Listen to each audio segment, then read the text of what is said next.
화보교회 일부 예배에 나오신 모든 성도님들 예수님의 이름으로 축복하고 환영합니다. 잘 오셨습니다. 예, 날씨가 점점 이제 더워지고 나른해지는 계절이 돌아왔습니다. 우리가 이런 때일수록 정신을 차리고 하나님께 우리의 마음을 집중해서 우리의 영혼을 일깨워야 할 것입니다. 오늘은 제가 설교 후에 성찬식이 있겠습니다. 저는 오늘 이웃사랑이라는 제목으로 설교를 하겠습니다. 본문은 출애굽기 20장 12절에서 26절까지입니다. 지난 설교에서는 1계명에서 4계명까지 하나님과 사람 사이에 대한 계명을 나누었습니다. 지난 설교에 이어서 이번 설교에서는 6계명에서부터 10계명까지 살펴보고 이어지는 말씀을 보겠습니다.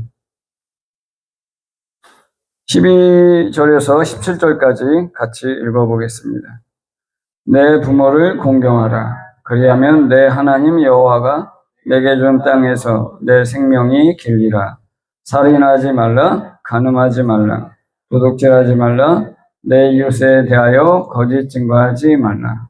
내 이웃의 집을 탐내지 말라.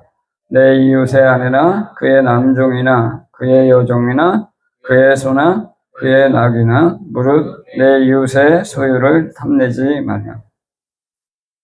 12절에서 17절까지는 사람과 사람 사이에서 지켜야 할 계명이 열거되고 있습니다. 여기에는 제5계명부터 10계명까지 6개의 계명이 있습니다. 즉 10계명의 후반부는 내 이웃을 내 자신과 같이 사랑하라는 명령이라 할 수 있습니다. 이는 레위기 19장 18절의 말씀입니다.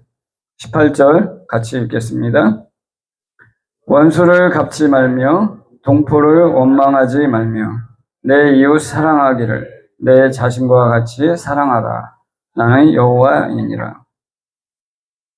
살인하지 말라, 간음하지 말라, 도둑질하지 말라, 거짓 증거하지 말라, 탐내지 말라는 범죄하지 말라는 최소한의 장치입니다. 그 중에서 제10계명인 탐내지 말라는 바로 6계명부터 9계명까지의 동기가 됩니다. 남의 것을 탐내다가 도둑질하고 남의 아내를 탐내다가 간음을 하고 부당한 이득을 탐내다가 거짓 증거를 하고 마지막으로 살인까지 하는 것입니다. 그러면 왜 이러한 내용의 계명을 반포하신 것일까요? 첫째, 하나님은 모든 인류의 생명을 창조하신 창조주이기 때문입니다. 이는 생명의 시작과 끝이 하나님께 있다는 것입니다. 어느 한 생명도 사람이 임의로 해할 수 없다는 것이 하나님의 뜻입니다. 둘째, 이스라엘 백성은 혈통으로도 하나였지만 이제는 하나님 안에서 한 백성이 되었기 때문입니다. 즉 이스라엘은 하나님 안에서 한 가족이 되었기 때문에 서로 해롭게 하지 말라는 것입니다. 이스라엘 공동체가 이제 혈통주의에서 신앙주의로 더욱 승화된 것이라고 할 수 있습니다.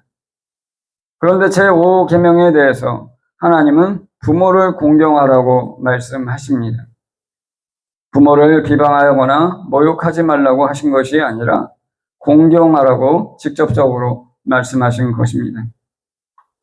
12절에서 공경하라고 번역된 히브리어는 카베드인데 무겁다, 영광을 돌리라로 해석됩니다.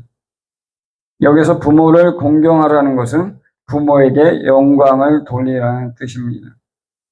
구약 성경에서 카베드가 공경하다는 뜻으로 해석된 경우는 3번인데 본문과 신명기 그리고 잠언에 있습니다.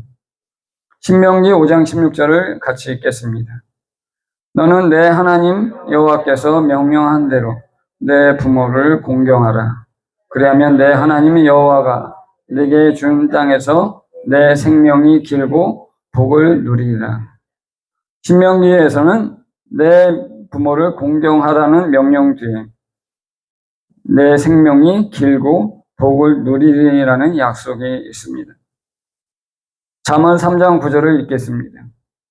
내 재물과 내 소산물의 처음 익은 열매로 여호와를 공경하라. 예.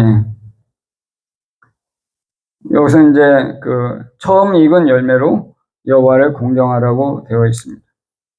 여호와께 영광을 돌리라는 것입니다. 왜냐하면 하나님이 그 소산물을 어떻게 해요? 맺히게 했기 때문이죠. 하나님이 주신 열매에 대한 감사와 영광을 돌리는 것입니다. 여기서 하나님을 공경하라는 것과 부모를 공경하라는 것이 동일한 내용이라는 것이 중요합니다. 왜냐하면 동일한 동사를 사용했기 때문입니다. 이는 한 사람이 그 부모로부터 출생하였고 부모가 그를 양육했기 때문입니다. 부모가 훌륭한 존재라서 공경하라는 것이 아니라 바로 이 기본적인 조건에서 나온 명령이라고 할 수 있습니다. 하나님은 아담과 하와를 지으셨습니다. 이는 상징적으로 아담과 하와가 하나님으로부터 출생한 것입니다. 아담과 하와가 태초에 하나님을 공경했듯이 사람도 자기 부모를 공경해야 한다는 것입니다. 신약에서는 예수님이 언급한 내용이 복음서에 기록되어 있습니다. 마태복음 15장 4절을 같이 읽겠습니다. 하나님이 이르셨으되 내 부모를 공경하라 하시고 또 아버지나 어머니를 비방하는 자는 반드시 죽임을 당하리라 하셨거늘. 네, 마가복음 7장 10절 같이 읽겠습니다. 모세는 내 부모를 공경하라 하고 또 아버지나 어머니를 모욕하는 자는 죽임을 당하리라 하였거늘. 예수님은 여기서 내 부모를 공경하라 하시고 그 반대의 경우를 말하고 있습니다. 아버지나 어머니를 비방하는 자, 모욕하는 자는 죽임을 당하리라 하셨다고 말하고 있습니다. 그러니까 부모를 공경하는 반대적인 행위는 부모를 비방하고 모욕하는 것입니다. 여기서 예수님은 아버지와 어머니를 비방하고 모욕하는 자는 죽임을 당하리라고 언급하십니다. 즉, 자기 부모를 비방하고 모욕하는 자는 죽임당할 것이라는 것입니다.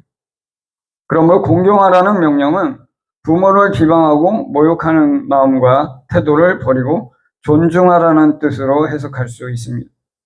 그러면 왜 부모를 비방하고 모욕할까요? 이는 부모에 대해 원망하는 마음이 있기 때문입니다. 부모로부터 받은 상처가 있기 때문입니다. 가정 안에서 부모의 차별을 당했거나 부모가 부당하게 약속을 지키지 않았거나 부모의 보호나 지원을 제대로 받지 못했다고 생각해서 나오는 것입니다. 혹은 다른 집 부모와 비교해서 나오는 평가절하가 원인이 될 수도 있습니다. 부모가 자식을 비교하듯이 자식도 부모를 비교하기 때문입니다. 그럼에도 불구하고 하나님은 조건 없이 부모를 공경하라고 명령하십니다. 그리고 그런 사람에게 하나님이 생명의 복을 누리게 할 것이라고 약속하신 것입니다. 허브교회 성도 여러분, 저와 여러분 안에도 부모에 대한 상처나 원망이 있을 수 있습니다. 그런데 이것이 부모를 공경하는 것을 지키지 않아도 된다고 성경은 말하지 않습니다. 하나님은 무조건적으로 부모를 공경하라고 하십니다. 그러면 우리가 부모를 공경하기 위해서는 어떻게 해야 할까요? 먼저 내가 각자의 부모로부터 받은 상처를 떠나보내야 합니다. 부모를 먼저 용서해야 합니다. 부모의 잘못을 그냥 묻어두는 것이 아니라 기억은 하되 하나님께 올려드려야 합니다. 그리고 부모에 대한 상처로 인해 원망하고 불평하는 마음, 부모를 판단하고 비방하는 태도를 하나님께서 변화시켜 달라고 간구해야 합니다.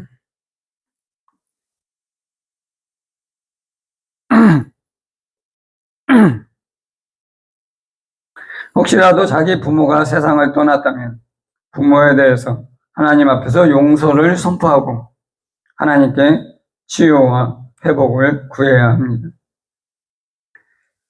17절에서는 탐심에 대해 말씀하십니다. 이는 신명기 5장에서 모세가 이스라엘 자손에게 다시 언급합니다. 신명기 5장 21절을 제가 읽겠습니다.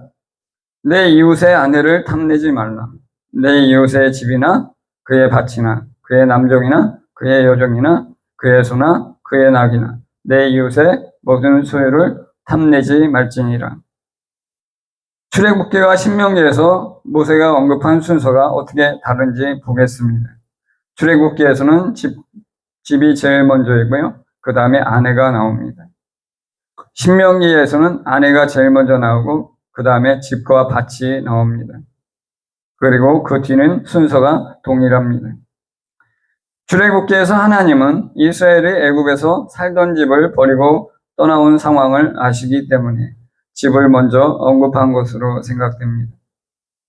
그런데 신명기에서 모세는 40여 년 세월이 지나고 보니 집보다 더 아내가 중요한 것을 깨달은 것 합니다. 그래서 모세는 신명기에서 40년 뒤에 이스라엘 자손에게 아내를 먼저 언급하고 있습니다. 탐심에 대해서 팀 켈러가 그 정확한 정체를 설명하고 있다고 저는 생각합니다. 당신을 위한 로마서라는 책에서 그는 이렇게 표현했습니다. 제가 읽어보겠습니다. 마지막 계명은 겉으로 드러나는 행위에만 적용되는 것이 아닙니다. 10번째 계명인 탐내지 말라는 내적인 태도와 마음의 관심에 관한 것입니다. 탐심은 하나님이 당신에게 주신 것에 만족하지 못하는 마음입니다. 탐심에는 시기와 자기 연민, 불평, 투덜거림이 포함됩니다. 탐심이란 단지 원하는 것이 아니라 가진 것보다 더 많은 아름다움과 재산과 지지와 인기를 바라는 우상 숭배적인 욕망입니다. 이런 것을 원하는 것이 잘못은 아니지만 그것을 가지지 못했다고 속상해하거나 풀이 죽는다면 그것들을 향한 당신의 욕망은 우상 숭배적인 탐심일 것입니다. 팀 켈러는 탐심은 하나님이 나에게 주신 것에 만족하지 못하는 마음이라고 그 정체를 지목합니다. 그리고 탐심은 단지 원하는 것이 아니라 더 많은 재산, 더 많은 지지, 인기를 바라는 우상 숭배적인 욕망이라고 표현하고 있습니다.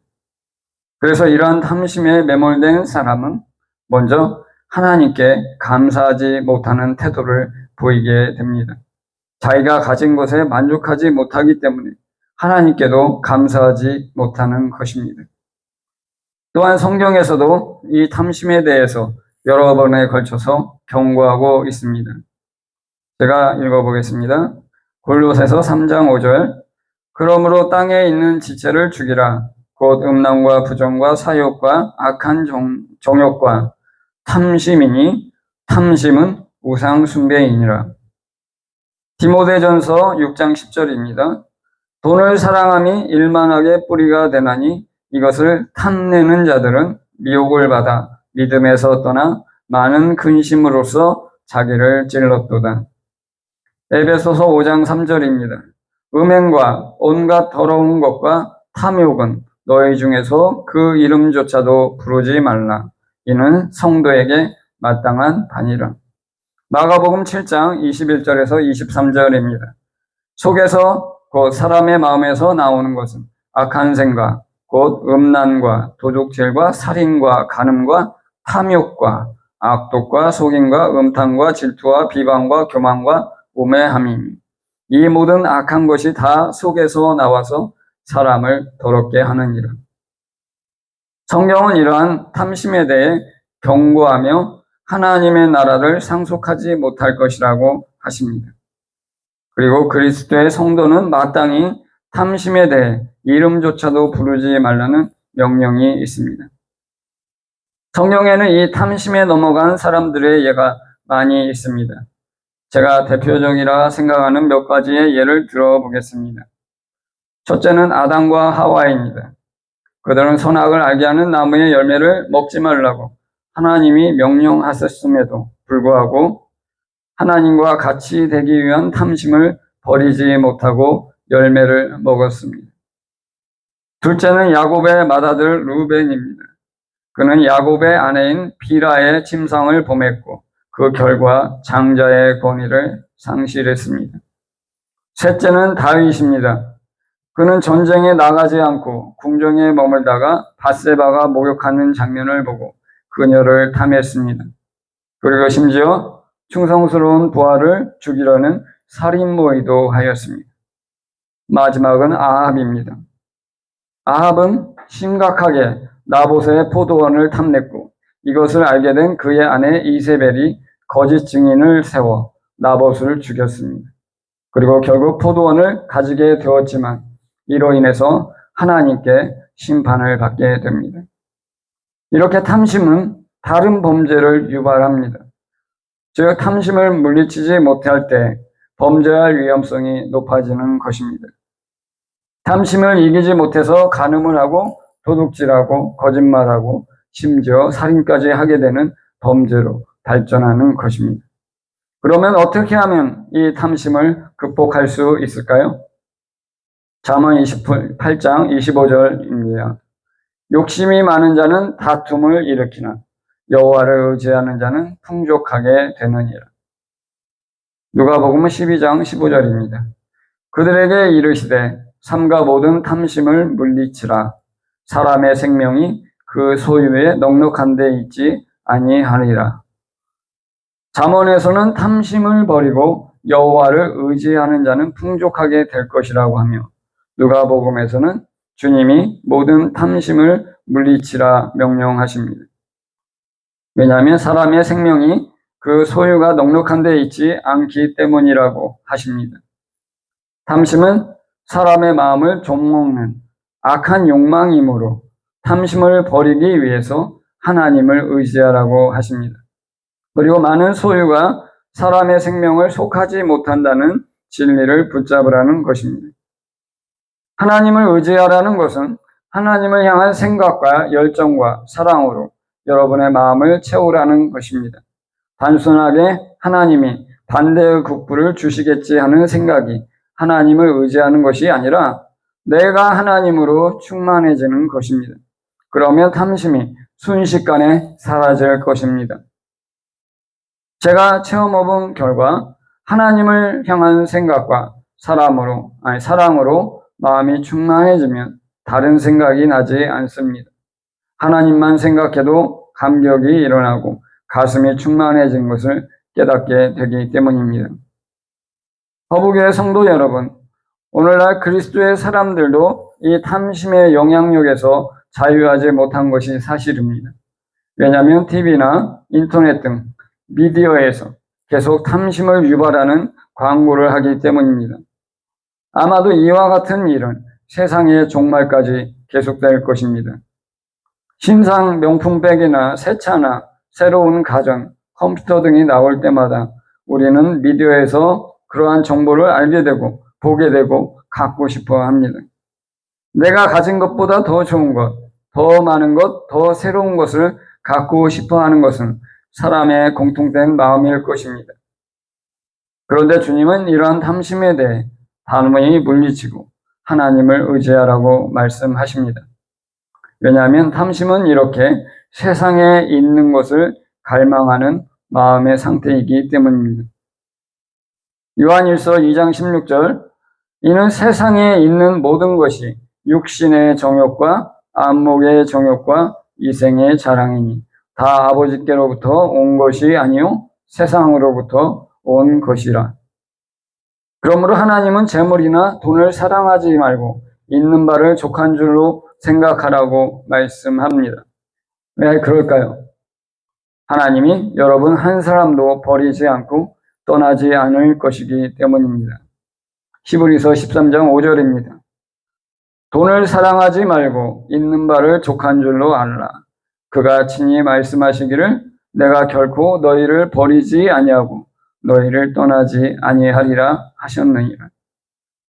거북의 성도 모두가 세상에 대한 탐심을 물리치고 담대하게 하나님만을 의지하시기를 축복합니다. 여러분의 마음이 하나님을 향한 열정과 사랑, 생각으로 가득하기를 예수님의 이름으로 축복합니다. 18절, 19절을 같이 읽겠습니다.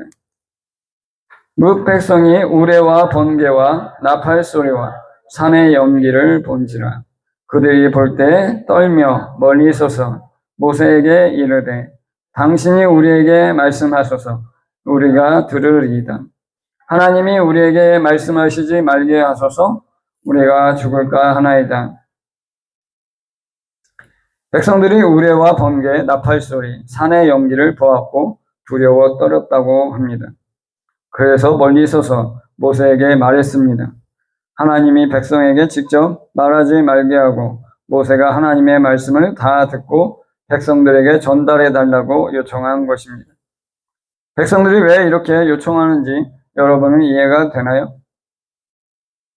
성경에서 비슷한 예를 찾아보면 이 상황을 이해할 수 있습니다.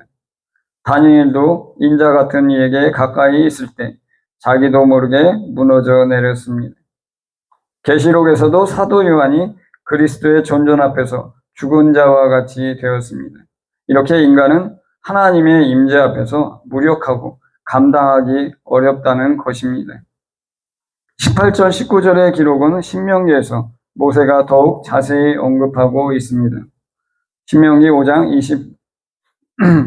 23절에서 7절까지 제가 읽어보겠습니다. 산이 불에 타며 캄캄한 가운데서 나오는 그 소리를 너희가 듣고 너희 지파의 수령과 장로들이 내게 나와 말하되 우리 하나님 여호와께서 그의 영광과 우리의 위엄을 우리에게 보이시매 불 가운데서 나오는 음성을 우리가 들었고 하나님이 사람과 말씀하시되 그 사람이 생존하는 것을 우리가 오늘 보았나이다. 이제 우리가 죽을 까닭이 무엇입니까? 큰 불이 우리를 삼킬 것이요 만일 우리가 우리 하나님 여호와의 음성을 다시 들으면 죽을 것이라. 육신을 가진 자로서 우리처럼 살아계시는 하나님의 음성이 불 가운데서 바람을 듣고 생존한 자가 누구니까? 당신은 가까이 나가서 우리 하나님 여호와께서 하시는 말씀을 다 듣고 우리 하나님 여호와께서 당신에게 이르시는 것을 다 우리에게 전하소서 우리가 듣고 행하겠나이다. 신명기의 기록을 보면 이스라엘 지파의 수령과 장로들이 모세에게 나와서 요청했다고 서술하고 있습니다.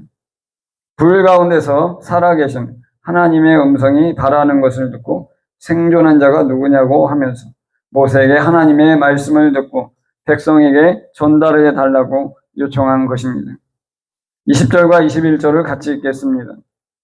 모세가 백성에게 이르되 두려워하지 말라. 하나님이 임하심은 너희를 시험하고 너희로 경외하여 범죄하지 않게 하려 하심이니라. 백성은 멀리 서 있고 모세는 하나님이 계신 흑암으로 가까이 가니라. 모세가 백성들에게 두려워하지 말고 하나님이 임하신 것은 이스라엘 백성을 시험하고 그들이 하나님을 경외하고 범죄하지 않게 하기 위해서라고 설명합니다. 하나님은 이스라엘 백성에게 은혜를 주시고 구원을 주신 분이지만 이스라엘 백성이 하나님의 영광과 위엄을 무시하는 것은 용납하지 않으십니다. 즉 하나님을 경외하기를 원하시는 것입니다. 하나님은 이스라엘의 왕이며 구원자, 공급자, 보호자가 되기로 작정하셨지만 이스라엘이 하나님의 영광을 무시하고 가리는 행위는 허용하지 않으시는 것입니다. 22절과 23절을 같이 보겠습니다. 여호와께서 모세에게 이르시되 너는 이스라엘 자손에게 이같이 이르라. 내가 하늘로부터 너희에게 말하는 것을 너희 스스로 보았으니 너희는 나를 비겨서 은으로나 금으로나 너희를 위해 신상을 만들지 말고. 모세가 하나님께로 올라갔더니 하나님이 모세에게 하나님이 하늘로부터 이스라엘 백성에게 말하는 것을 그들이 스스로 보았다. 하나님을 비겨 은으로 금으로 신상을 만들지 말라고 전하라고 지시하십니다. 그러나 오래지 않아서 하나님이 이렇게 말씀하였음에도 불구하고 이스라엘 백성은 모세가 하나님께 올라가서 오랫동안 돌아오지 않자 금으로 송아지 우상을 만들어 하나님이라 하고 그 우상에게 절했습니다. 24절에서 25절까지 읽겠습니다. 내게 토단을 쌓고 그 위에 내 양과 수로 내 번제와 화목제를 드리라. 내가 내 이름을 기념하게 하는 모든 곳에서 내게 임하여 복을 주리라. 내가 내게 돌로 제단을 쌓거든 다듬은 돌로 쌓지 말라. 내가 정으로 그것을 쪼면 부정하게 함이니라. 너는 층계로 내 제단에 오르지 말라. 내 하체가 그 위에서 드러날까 함이니라. 하나님은 도단을 쌓고 그 위에 양과 소로 번제와 화목제를 드리라고 하십니다. 또한 돌로 제단을 쌓으려면 다듬지 않은 돌로 쌓으라고 하십니다. 정으로 다듬은 돌은 부정하기 때문입니다. 하나님은 하나님의 이름을 기념하는 모든 곳에서 제사를 드리는 자에게 임하여 복을 주리라고 약속하십니다. 또한 하나님은 제단에 오를 때 하체가 드러나지 않도록 층계로 오르지 말라고 하십니다. 나중에 하나님은 제사장이 입는 복식에서 속바지를 입으라고 명령하기도 하셨습니다. 하나님께서는 이렇게 제사를 드리기 위한 제단과 그 제단에 바칠 제물과 제사하기 위해 제단에 오를 때 필요한 규례도 지정하십니다. 이스라엘 백성이 이렇게 규정을 준수해야 하나님의 거룩함을 가리거나 침범하지 않게 된다는 것입니다. 구약에서 제사는 신약에서 예배로 승화되었습니다. 그리스도가 완전한 제물이 되셔서 단번에 드리심으로 더 이상 제물과 제사가 필요하지 않게 되었기 때문입니다. 예배는 영어로 서비스이고 또한 예배는 워십입니다. 하나님을 경배하고 섬기는 것이 예배입니다. 예배는 하나님께 무엇인가를 받는 것이 아니라 드리는 것이 우선적인 목적입니다. 나의 삶과 시간과 마음과 생명을 하나님께 제물로 드리는 것입니다. 하나님을 찬양하고 경배하고 주님의 뜻을 깨닫는 것이 예배의 참된 목적입니다. 그러므로 하나님이 정하신 규례에 따라 예배를 드려야 마땅합니다. 예수께서 아버지께 예배하는 자는 영과 진리로 예배하는 자이고 하나님이 그를 찾으신다고 말씀하셨습니다. 또한 전심으로 하나님을 사랑하라고도 명령하셨습니다. 따라서 하나님 앞에 나와 예배하는 자들은 전심으로 그리고 영과 진리로 하나님을 예배해야 합니다. 습관적이고 내 마음과 중심이 빠진 예배가 아니라 우리의 마음과 정성과 뜻과 힘을 다해 하나님을 예배하는 것입니다. 또한 진리로 예배한다는 것은 나의 죄를 인정하고 토설하는 회개가 필요한 것입니다. 죄를 숨기고 예배하는 것은 진리로 예배하는 자세라고 할 수 없습니다. 또한 말씀이 가리키는 대로 하나님을 예배하는 것입니다. 하나님은 거룩하고 완전하신 분입니다. 하나님은 인격이기 때문에 우상처럼 대하는 것은 예배자의 자세가 아닙니다. 성령 안에서 예배한다는 것은 내 뜻이 아니라 성령이 인도하시는 대로 예배하는 것입니다. 찬양도, 기도도, 말씀 선포도 다 성령 안에서 이루어져야 합니다. 바라기는 우리 허브교회 모든 성도가 하나님을 영과 진리로 그리고 전심으로 참되게 예배하는 예배자가 되기를 예수님의 이름으로 축복합니다. 이제 같이 기도하시겠습니다.